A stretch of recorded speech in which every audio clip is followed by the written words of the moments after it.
mampu untuk mandiri? Ya. Kita mampu untuk mandiri? Tergantung mau atau tidak. Utang kita demikian banyak, Pak Jenar. Kita bisa selesaikan dalam 1 hari, kalau mau.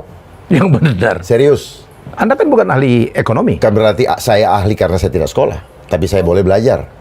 Wow. Saya boleh. Bentar Pak Jenderal, minta maaf. Bisa bayar utang dalam 1 hari. Wow.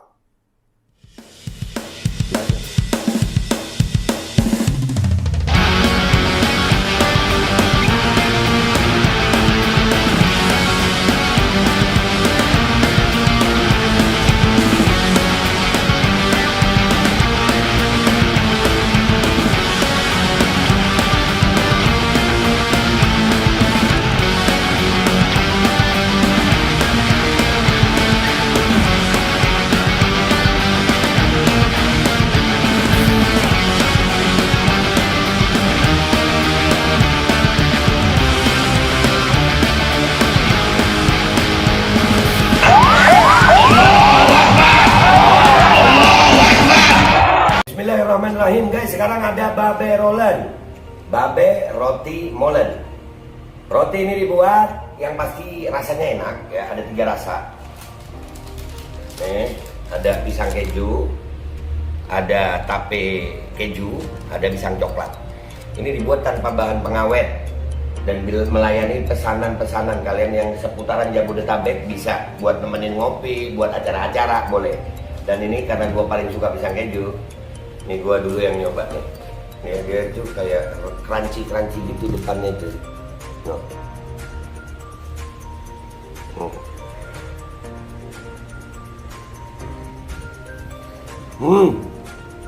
Tahu. Kerennya di depannya, terus di dalamnya empuk. Ya Allah. Udah nggak usah lama-lama, lu kalau kepingin langsung pesen aja, itu ada nomor WA-nya, nanti gua kalau cantumin, ada juga IG-nya, langsung pesen, murah. Ini cuman nanti dia tanya itu 35.000 kalau nggak salah, ya.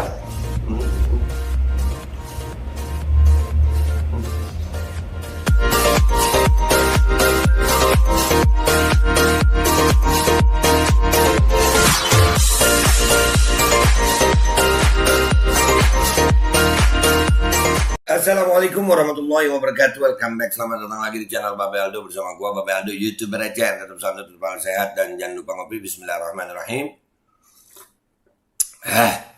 Alhamdulillah rabbil alamin, wassalatu wassalamu ala sayyidil mursalin sayyidina Muhammadin wa ala alihi washabihi ajma'in. Rabbi shrah li sadri wa yassir li amri wa hlul 'uqdatam min lisani yafqahu qawli, bi nabi wa alihi. Salam revolusi akhlak, semangat revolusi akhlak. Semoga akhlak kita jadi lebih baik hari ini dibanding kemarin. Panjang umur, perjuangan, merdeka, Allahu Akbar.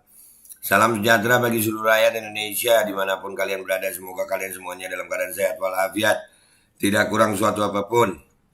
Dan mudah-mudahan kalau ada yang sakit dari kalian itu menjadi sakit penghapus dosa, penambah pahala, sakit yang insya Allah segera disehatkan oleh Allah SWT dalam sehat yang manfaat. Amin ya rabbal alamin. Oke guys, konten gua kali ini kembali ya, Pak Jenderal Dharma Pongrekon. Kali ini beliau ada di podcastnya Helmi Yahya. Luar biasa. Gua nonton itu keren-keren, beneran daging semua. Sama Helmi Yahya sampai dikasih judul gitu, bingung ngasih judul apa, isinya daging semua. Nah tapi ini ada beberapa yang gua ada yang gua anggap sangat penting gitu. Jadi gua mau ngasih kayak thriller gitu sama kalian ya, supaya kita sama-sama tonton dan kita sama-sama tonton dan reaksi bersama. Ini penting banget gitu. Artinya dia ini komjen ya, Pak Dharma ini komjen aktif, tapi heran ya orang secanggih dia ya itu kok nggak dapat jabatan. Kenapa? Ada apa ini? Dan gue termasuk orang yang agak heran juga. Gue pengen banget sih ketemu Pak Dharma, cuman gue nyadar lah kalau gue ini siapa gitu, ya kan? Jadi orang secanggih Pak Dharma ini kok nggak dikasih jatah gitu untuk menyampaikan yang dia tahu, mengerjakan yang dia tahu. Nah ini omongannya sama Helmi Yahya ini hampir 1 jam kalau nggak salah, 45 menit itu. Ini cuma gue ambil berapa menit aja. Kita reaksi sama-sama ya guys. Ya sambil santuy, kopinya ada, rotinya ada ya. Mau ngerokok boleh ya kan. Oke, kita lihat sama-sama ini Bapak Jenderal Bapak Komjen Dharma Pongrekun dan Helmi Yahya. Dalam cuplikan ini beberapa menit aja ya, kita lihat sama-sama ini. Bismillahirrahmanirrahim. Oke Pak Jenderal, apa yang harus kita lakukan sebagai anak bangsa? Negara harus berani mandiri.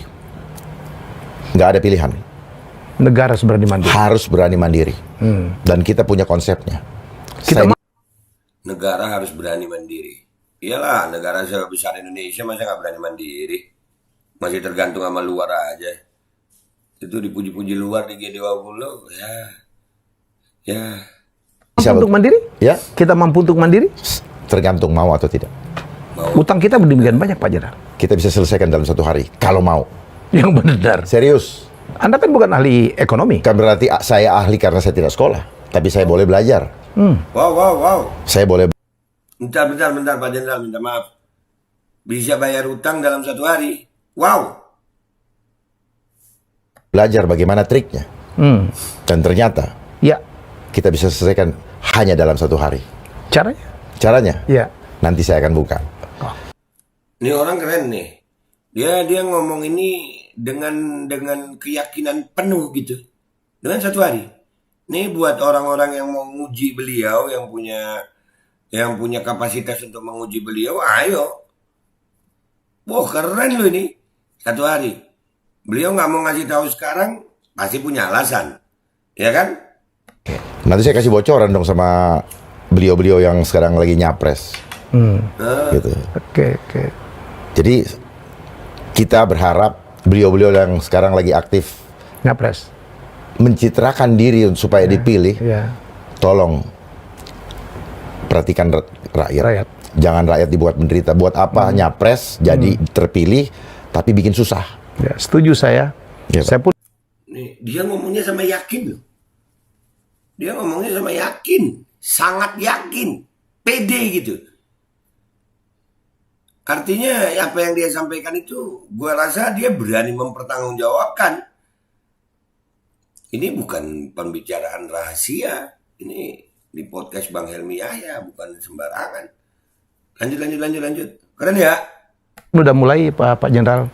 Saya bilang udah tiba saatnya teman-teman saya yang lagi on position untuk menjadi pemimpin bangsa ini.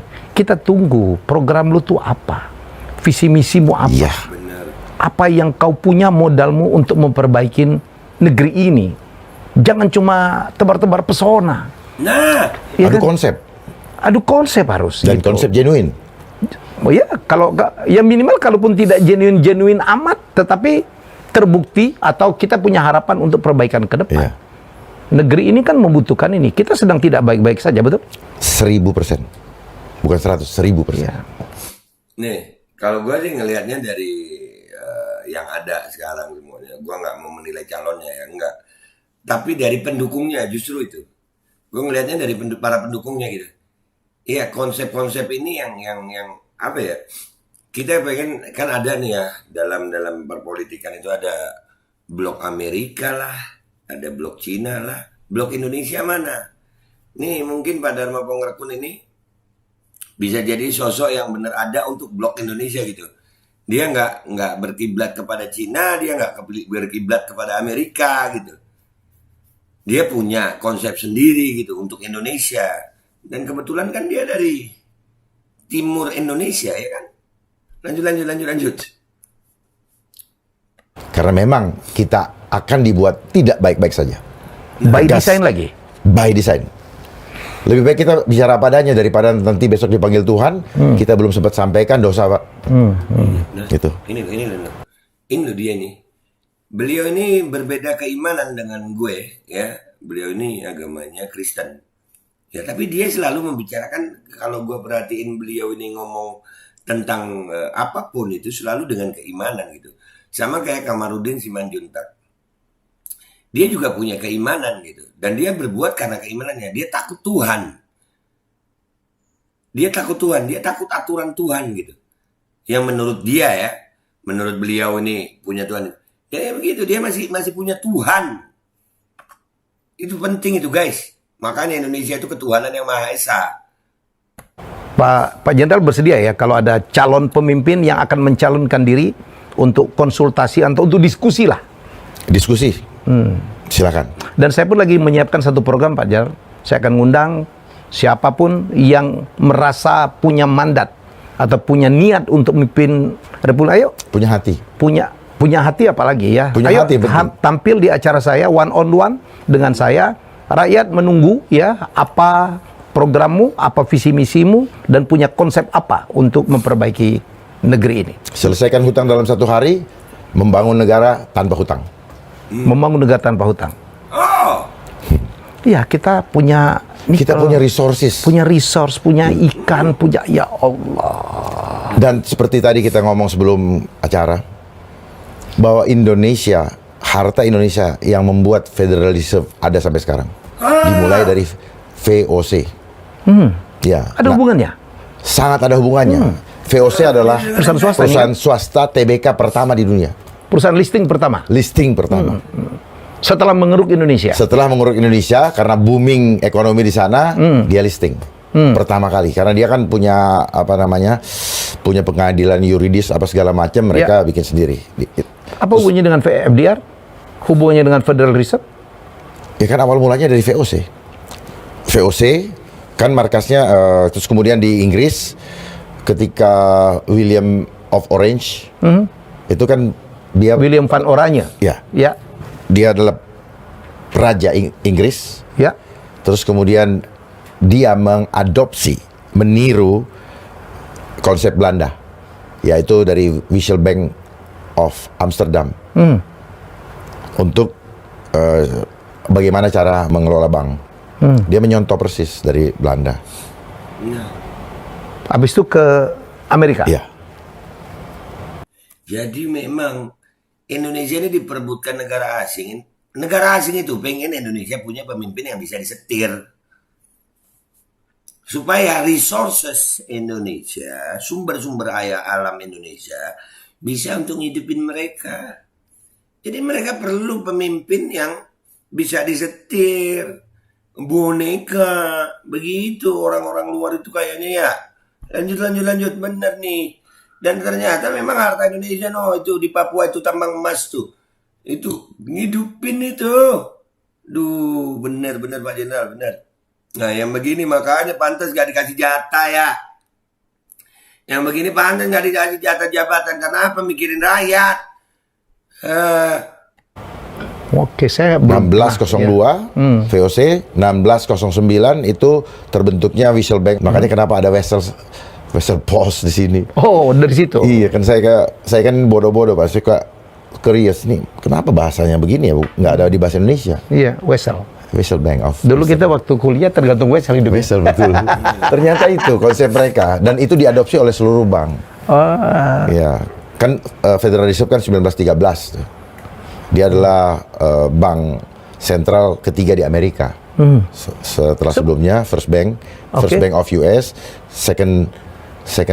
Secondary Bank of US. Itu 1815. Di mana di situ mulai mereka merancang euro. Yang ini yang di Inggris ya. Oleh Nathan Rothschild. Jadi euro itu dari 1815. Sebenarnya mereka udah itu, cuma ditolak oleh Raja Rusia. baru diaplikasikan di Ya, abad dan mereka 21. menunggu 175 tahun dengan sabar. Euro itu. Iya. Yang sekarang juga luluh lantak ya gara-gara Ya. krisis Ya, Ukraina itu, Rusia. Ya, kenapa? Kalau ini bahaya sekali apa? Kalau yang lalu negara ketiga yang jadi kerja mainannya, Sekarang? yang kulit berwarna, Ya. Afrika, Timur Tengah. Sekarang Eropa kena. Sekarang sesama warna. Artinya apa? Dia mau kasih tahu. Satu step lagi, skakmat. Mereka akan menjadi pemenang. Mereka siapa? Ya itulah yang dari Padahal ini kan sekutunya sebenarnya. ya. Padahal kan sekutunya. Kan di politik itu tidak ada teman yang abadi. Ya, Tidak ada betul. Tidak ada Apa dia? teman yang semuanya dasarnya Kepentingan. dan kepentingan selalu berhubungan dengan angka. Nomor. Benar. Nggak ada yang abadi di politik ya. Ada yang kemarin jadi maki ulama juga ada. Bahwa tiba-tiba gara-gara ini langsung didukung. Iya benar. Walaupun beda keimanan, tapi gua respect banget sama Pak Dharma nih. Respect banget, gue berharap nih ada capres-capres yang ada nih. Coba diskusi sama beliau gitu. Wah keren kali ya. Guys, lanjut guys, lanjut. Tadi menarik ya teman-teman. Pak Jenderal Pak Dharma Poring pun bicara bahwa kita dikontrol oleh numerik. Semua ukuran numerik. Efektif, efisien, semuanya numerik. Padahal mestinya tidak begitu ya, Pak. Harusnya sih tidak begitu. Tidak numerik aja hidup Ya, kita. artinya hidup itu kan tidak ini. Kita punya free will. Tetapi kita dikontrol harus. Nah, ketika ada kata harus, maka itu bukan dari Tuhan. Konsep itu bukan dari Tuhan. Oh ya? Free will itu dari Tuhan. Tuhan aja tidak maksa kita untuk taat sama dia kok. Tetapi ketika ada konsep memaksa, berarti itu bukan dari Tuhan. Iya, Tuhan memberikan pilihan. Tuhan memberikan ganjaran. Ya, lu begini lu baik, lu begini lu jahat gitu. Lu begini lu surga, lu begini lu neraka. Tergantung kita, free will kita. Benar. Iya, Tuhan nggak perlu pakai petugas. Iya, Tuhan nggak perlu pakai petugas kelihatan untuk masak seseorang disuntik kan gitu ya. Lu mau milih sakit lu, mau milih obat lu bagaimana terserah gitu ya kan. Begitu kan ya? Bukannya Tuhan itu spirit. memberikan kewajiban ya, kayak kami Islam itu wajib itu sholat 5 waktu gitu. Tapi tidak ada paksaan, Pak. Nggak dipaksa dengan petugas, benar. Nggak ada paksaan. Cuman dihimbau nanti kalau nggak ini ada sanksinya ini, kalau nggak ini kan gitu, Pak. Tapi kan kita yang ini. Coba bayangkan, yang saya sedihkan selama ini adalah perintah manusia diikutin, perintah Tuhan dilanggar. Nah, Perintah manusia diikutin, perintah Tuhan berani dilanggar. Karena apa? Tuhan belum kelihatan. Nah, itu kemarin bener Pak, saya ngomong tuh ada di waktu di mana tuh di Madura tuh. Gue sebut di negara Konoha tuh ada protolol kesetanan namanya. Perintah Tuhan kalah sama protolol kesetanan itu Pak. Serius. Tuhan nyuruh salaman yang begini diganti begini. Padahal begini nih menghapus dosa, hilang dosa. Kalau begini sekarang nggak bisa tuh menghapus dosa. Senyum, muka dipakein popok. Iya, nggak boleh senyum. Itu gue nyebutnya protolol kesetanan tuh. Kalau di Islam perintah Rasulullah, perintah Allah, perintah Rasul Sallallahu Alaihi Wasallam, soft dirapatkan. Karena kalau ada jarak itu tempat setan. Ternyata setan memang sengaja dikasih tempat. Makanya saya sebutnya di Konoha ya Pak ya. Itu udah ada lah manusia-manusia yang memakai protolol kesetanan Pak namanya. Rupanya manusia senangnya ditakut-takutin oleh manusia sendiri ya. Nah itu. Dengan saksi takut tidak makan. Dengan saksi nanti takut disuruh bayar. Semuanya kan takutnya kan karena angka-angka itu, Pak. Iya benar. Nggak kerja, takut nggak dapat gaji. Dan sebagainya, angka. Sekarang jadi pemimpin di Indonesia pun angka ya. Iya. Ya. Elektabilitas. Iya, elektabilitas, tapi tanpa memperhatikan intelektualitas dan etikabilitas. Nah. Akhirnya orang, ya udah, apa kata orang terserah. Yang penting elektabilitas dan ini, Pak, elektabilitas itu kan itu dan angka. popularitas. Ya, kan itulah berkaitan dengan elektabilitas. Angka, iya. Iya. Kan itu angka dan ya kita sama-sama tahu lah semua bisa dibayar lah. Iya. Angka lagi kan? Angka lagi. Wani Biro. Untuk menjadi pemimpin sekarang kan banyak-banyakan vote ya. Iya. Iya. Banyak-banyakan vote. Dan sistem vote ini gue rada bingung gitu. 2019 kemarin suara satu orang gila sama satu orang profesor nilainya sama. Anjir, tolol gak sih ya begitu ya? Untuk mendapatkan vote itu Satu angka, satu suara ada angkanya dimanapun. Iya. Itu yang bilang Wani Biro. Akhirnya kita terjebak. Nggak ada angka, nggak teman. Nggak ada angka, ya kita berpisah. Tetapi karena angka, kita juga dipisahkan oleh angka. Jadi kalau tidak konsep angka, menurut Pak Jenderal, apalagi yang kita bisa terapkan? Kualitas kah? Oh gini Pak, jadi kualitas, jadi gini, fitrah Tuhan menciptakan kita apa sih? Kita itu kan diciptakan